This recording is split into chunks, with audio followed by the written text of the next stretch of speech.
Bonjour chers internautes, bienvenue dans cette vidéo qui aborde le troisième dialogue œcuménique officiel mondial entre orthodoxes et luthériens.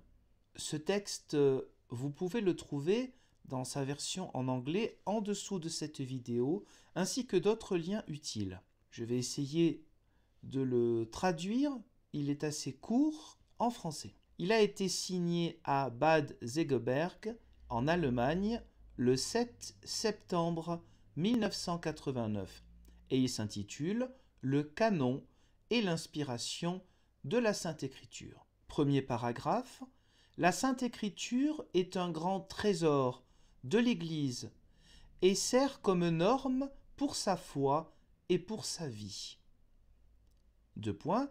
L'Ancien Testament apporte le témoignage de l'autorévélation du Dieu Trinité à travers l'action des prophètes et des pères, référence à Hébreux 1, verset 1. Elle témoigne des actes divins de délivrance et de jugement, des demandes de Dieu, d'obéissance des croyants et la promesse de Dieu de la venue du Sauveur du monde. Le Nouveau Testament apporte le témoignage que Dieu le Père a envoyé son Fils dans le monde pour devenir un être humain, né de la Vierge Marie, Luc 1,30, Galates 4,4, et que Dieu l'a ressuscité des morts par la puissance du Saint-Esprit, Romains 1, verset 3. Ainsi, le Dieu trinitaire a ouvert la porte de la vie éternelle pour tous les croyants de toutes les nations.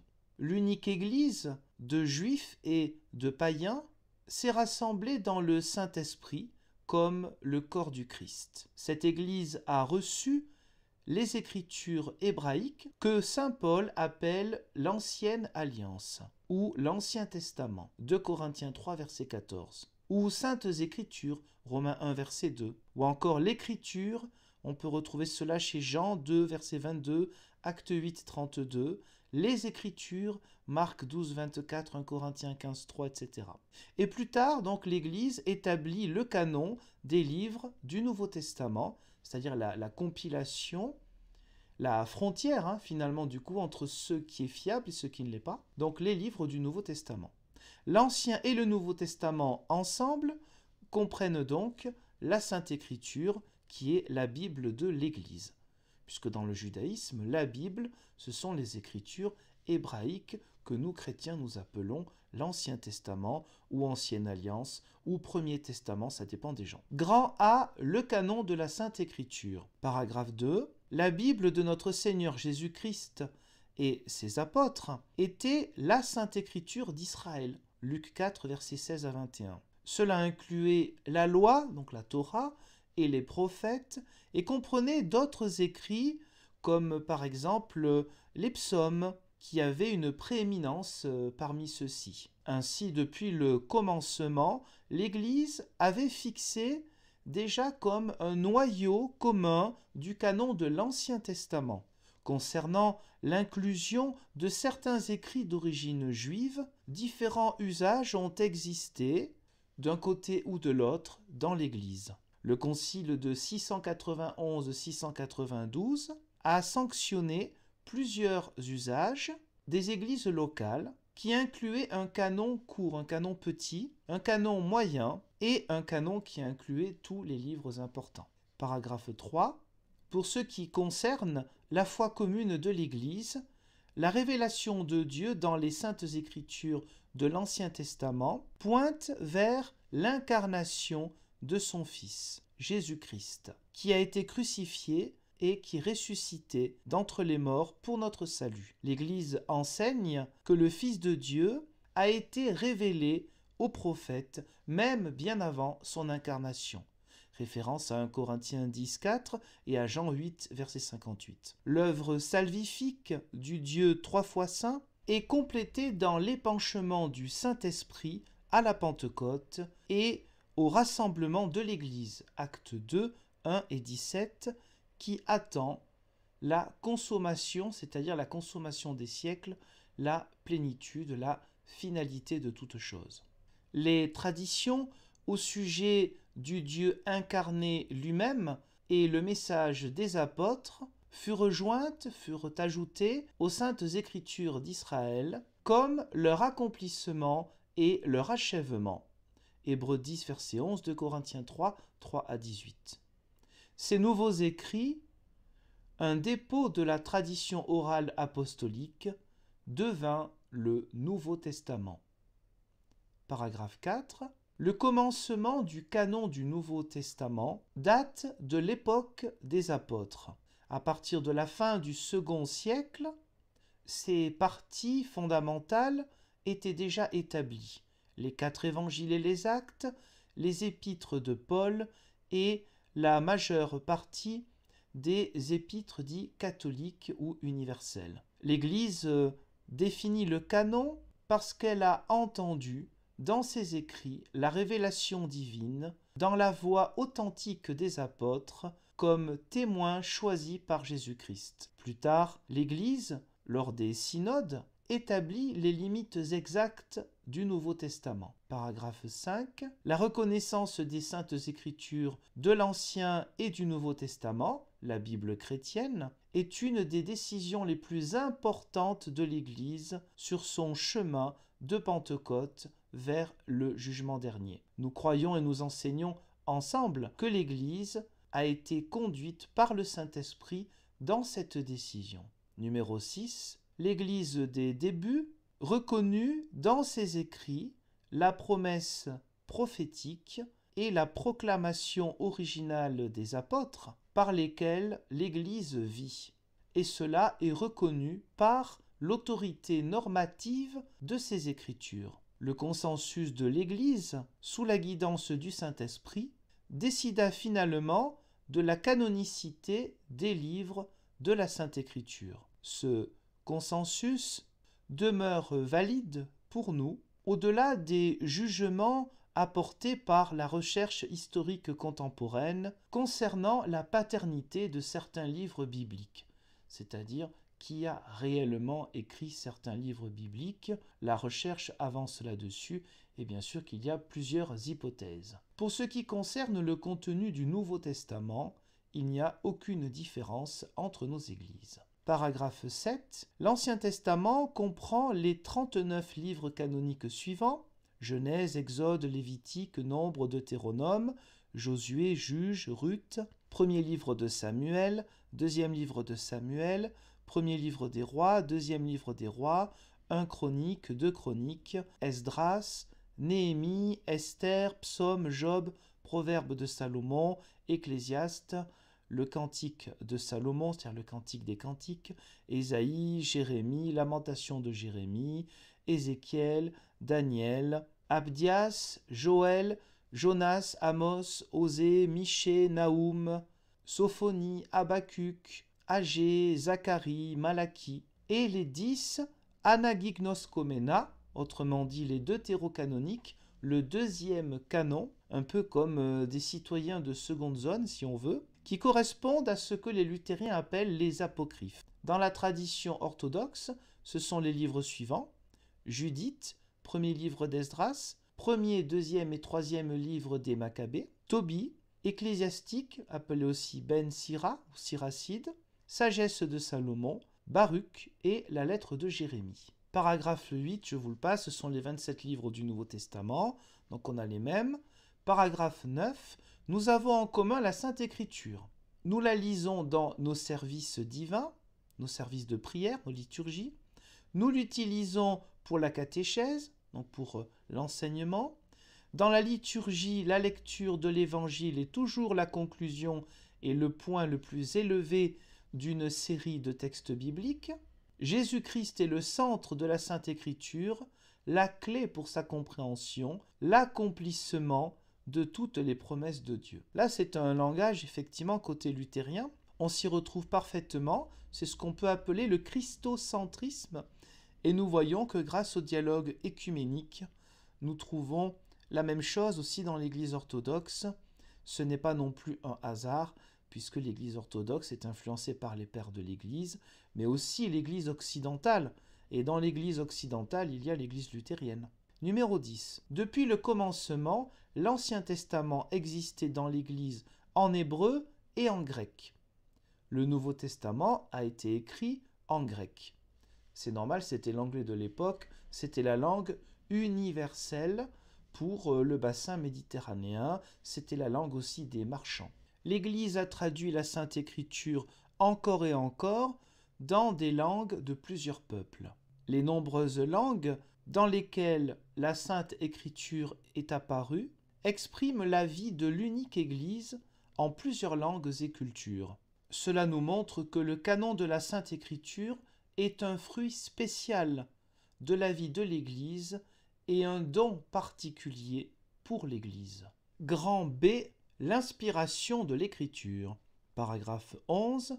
Toute l'Écriture est inspirée par Dieu et utile pour l'enseignement, pour la réprimande, pour la correction et pour l'entraînement dans la droiture, afin que l'homme de Dieu puisse être complet et équipé pour toute œuvre bonne. 2 Timothée 3, versets 16 et suivants. Un peu plus loin. Parler de l'inspiration de la Sainte Écriture, c'est parler de l'œuvre du Saint-Esprit. Quand les chrétiens déclarent l'Écriture comme inspirée, ils font cette déclaration au sujet du chemin par lequel Dieu a choisi d'agir au sein de son peuple. La Sainte Écriture est l'un de ces moyens par lesquels le Saint-Esprit apporte témoignage à la vérité, inspire et soutient la foi des croyants. Paragraphe 12. La question au sujet de l'inspiration des livres de la Sainte Écriture nous ramène à l'œuvre de l'Esprit dans leur production, c'est-à-dire l'inspiration des auteurs, et met en avant l'œuvre de ce même Esprit dans l'Église qui enseigne comment les Écritures doivent être comprises et qui mène les croyants à leur destination. Numéro 13. Pour ce qui concerne le témoignage apostolique et l'enseignement des pères, le but est la participation à la gloire de Dieu. Et ceux qu'il a justifiés, il les a aussi glorifiés. Romains 8, verset 30, 1 Jean 3, verset 2. C'est le thème de toute la révélation divine que le Dieu trinitaire lui-même sauve la création de son errance et de son aliénation et l'amène vers la vie authentique. La Sainte Écriture est le témoignage divinement inspiré et canonique, vers la révélation qui, cependant, transcende toutes les possibilités de concept et d'expression. En tant que témoignage de la révélation, la Sainte Écriture est la parole de Dieu.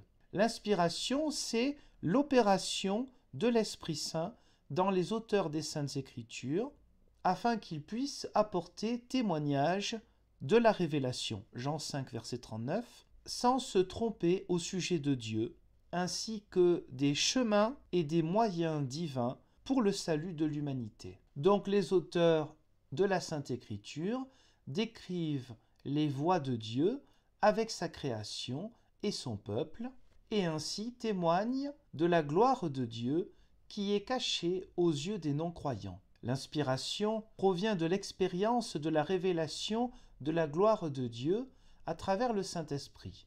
Aux prophètes de l'Ancien Testament, aux apôtres et prophètes de la Nouvelle Alliance, Éphésiens 2, 20 et 3, 5, Dieu a révélé sa gloire. Il est important de noter que cette glorification est inséparable de la croix et des souffrances, pas seulement en respect pour le Seigneur Jésus-Christ, mais aussi par rapport à ses disciples. La glorification, c'est la transformation et le renouvellement de la personne dans son entièreté. Romains 12, 2. Elle donne puissance aux auteurs de la Sainte Écriture de proclamer et d'écrire la parole de Dieu. Numéro 14. Prophètes, apôtres et saints qui ont expérimenté la gloire de Dieu et ont témoigné de celle-ci dans la Sainte Écriture, déclarent la vérité de Dieu et les moyens de communion avec lui. C'est à ce sujet que saint Paul a écrit « L'homme spirituel ne peut être en lui-même jugé par qui que ce soit. Pour qui a connu l'Esprit du Seigneur, qui peut l'instruire? Mais nous avons l'Esprit du Seigneur. » 1 Corinthiens 2, 15 et 16. Théologiens orthodoxes et luthériens sont d'accord sur le fait qu'il n'y a pas de similitude ou d'analogie entre l'être, analogia entis, entre Dieu et la création, même si le créé dépend de Dieu. C'est pourquoi saint Grégoire le théologien écrivit « Il est impossible d'exprimer Dieu et encore plus impossible de le concevoir » Oratio Theologica 2.4. Paragraphe 15. Ceux qui ont expérimenté la gloire de Dieu, expérience qui en elle-même ne pouvait être exprimée en mots ou en pensée ou en conception, étaient inspirés pour utiliser des expressions, des concepts de leur langue ordinaire, quotidienne, afin de guider les autres vers la même expérience. Saint Paul a écrit « Parce que vous êtes fils, Dieu a envoyé l'Esprit de son Fils dans vos cœurs, en pleurant « Abba, Père » Galates 4, 6. La venue de l'Esprit dans le cœur est la forme normale de l'aspiration du croyant. Romains 8, 14, 17, 26, 27. Le Saint-Esprit effectue cela à travers la prédication et l'enseignement dans la vie de ceux qui sont déjà inspirés. Romains 10, 13, 15, 1 Corinthiens 4, 16 et 11, 1. Paragraphe 16. La période de l'Ancien Testament a préparé le chemin pour l'acceptation de l'incarnation du Fils de Dieu par la tradition prophétique représentée par saint Jean-Baptiste et par Marie, la mère de Dieu, et par d'autres croyants qui ont trouvé leur place dans la communauté chrétienne naissante. Le Christ s'est révélé lui-même comme ayant par nature la même gloire que le Père par son enseignement, ses miracles et particulièrement par la révélation de sa gloire en son baptême et sa transfiguration, la crucifixion, la résurrection, l'ascension et la Pentecôte. C'est par la Pentecôte que l'Église devint le corps du Christ, étant ainsi menée vers toute vérité. Paragraphe 17. L'interpénétration de la révélation et de l'inspiration accomplie à la Pentecôte continue dans la vie de l'Église.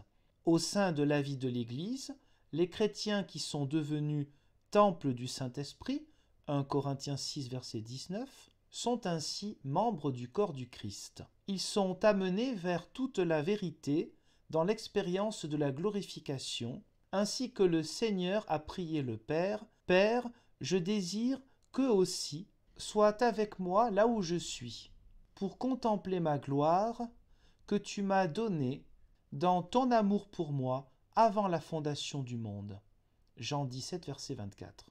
Paragraphe 18. Les expressions ou les concepts des auteurs bibliques au sujet de Dieu sont inspirés parce qu'ils sont des guides sans erreur vers la communion avec Dieu.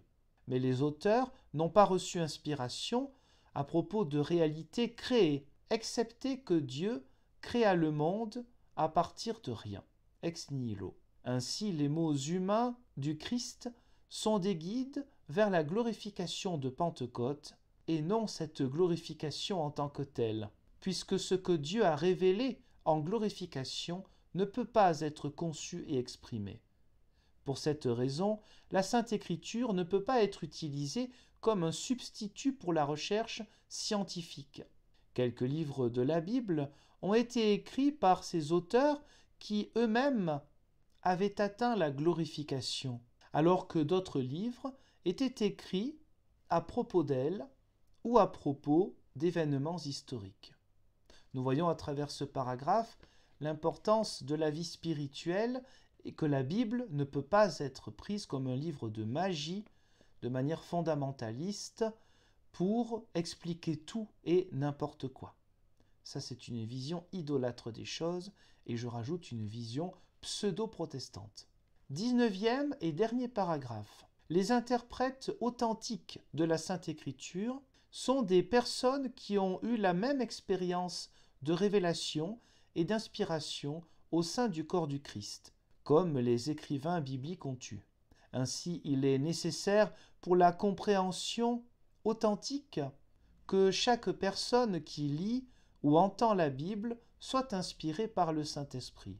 Les orthodoxes croient qu'une telle interprétation authentique est le service particulièrement exprimé par les pères de l'Église dans les décisions des conciles écuméniques. Les luthériens sont d'accord en principe. Je rappelle, dans les confessions de foi luthériennes, sont les 4 grands conciles, les 4 premiers, pas les 7 premiers reconnus par l'Église orthodoxe. Les écrits confessionnels luthériens affirment que personne ne peut croire en Jésus-Christ par sa propre raison ou ses propres capacités, mais seulement par l'appel du Saint-Esprit, qui réunit et illumine les croyants à travers l'Évangile, de même qu'il appelle, unit et illumine l'Église entière sur la terre, la conservant dans l'union avec Jésus-Christ, dans l'unique vraie foi. Petit catéchisme de Luther. Par cette citation, ce texte-là, d'accord œcuménique entre luthériens et orthodoxes, se conclut. Je vous remercie de l'avoir écouté. J'espère avoir été à peu près clair dans le rendu de ce texte en français. Merci pour le visionnage de cette vidéo et je vous donne rendez-vous, Dieu voulant, pour d'autres vidéos, peut-être sur cette liste de lecture intitulée Accords, dialogues, événements écuméniques ou pour d'autres vidéos sur cette même chaîne. Au revoir.